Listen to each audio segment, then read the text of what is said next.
Once well known for its sugarcane, cocoa and coconut estates, Point Fortin would eventually ride the wave of the oil boom following its discovery. But with a population of just under 22,000, many have said that the borough, which is just 32 kilometers southwest of the city of San Fernando, remains only but a shadow of what it could have been. At the core of the residents' discontent appears to be a lack of representation from those elected to bridge the gap between community and council. Among the most disgruntled are residents of Tishe village who say their councillor, Mayor Abdon Mason, has been a no-show. Well, Tishe is a place, it has been neglected as a fact, you understand? It's a place being neglected, but it's a place that PNM really do no development in for a long while. Things have not even gotten better, it has gotten worse. The kind of infrastructure that Tishe had, the way they used to maintain the park, the lighting, the basketball court at this time doesn't even have lights.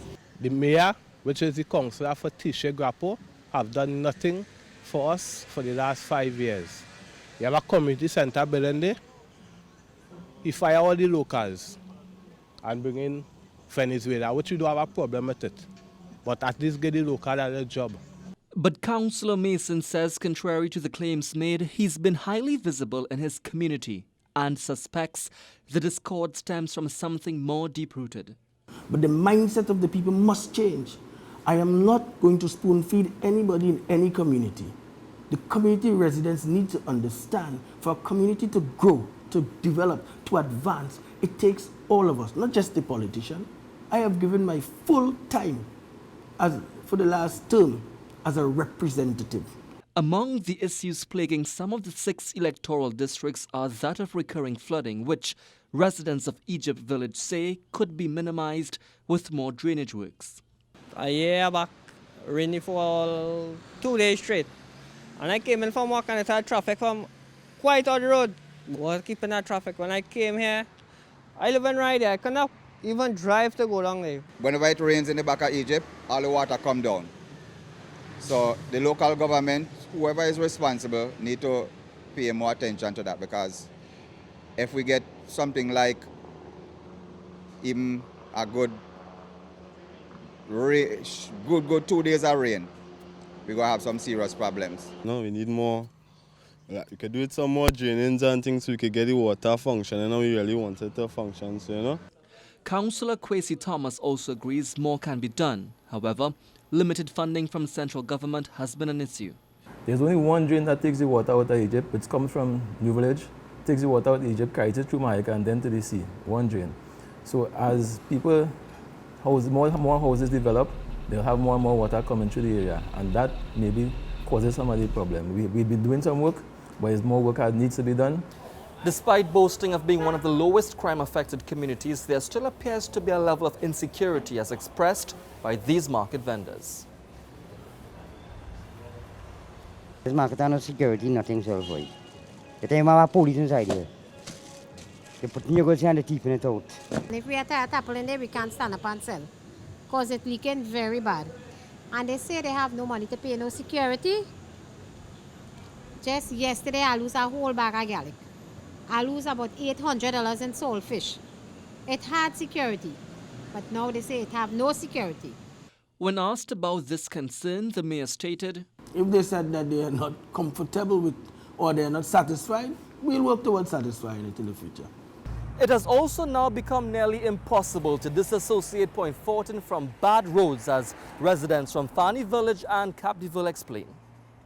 The road's so bad that you really have to put away money to buy tire if you're working somewhere, because the road deteriorated for the longest while. We have had no repairs on the road from the government. This road condition is the worst that it has ever been. And especially in this Capdeville area, what's the road like? Worse than for the last 10 years.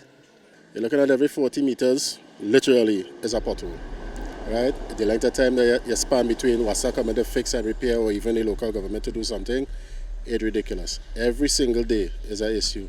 And while the mayor agrees that the main road in the borough is in need of work, See, the majority of arterial roads are well surfaced. Our challenge, though, And we have inherited that challenge. WASA does a number of things on the central roadway, and that creates a number of problems for us. And where the lines running under the roadway, when they rupture, they find themselves to the surface, and if they are not tended to in a quick enough time, it creates craters in the roadway. Now, the 2016 local government election shows that only 5,869 of the 16,811 registered voters took to the polls, and the low voter turnout has been a trend in the borough, which has remained a PNM stronghold for decades. But the question now arises whether it is time for change. It is time for change, and we want change now. Apparently, a lot of people in Point Fortin was fearful of going up against the stronghold. Whereas I see it as a way, an opportunity now to make that, to change it. This will be the fourth election coming, local government election, an election that I will not be voting. If I am going to vote, I want to see fresh teeth. I mean fresh teeth, I want to see young people. I don't want to see the same old two-face. I'm fed up of them. Because it's the same thing you see rolling over and over. But it's something Councillor for Hollywood Kennedy Richards is not afraid of. Certain things in the country we couldn't change, right? We can't change how the economy behaves, right?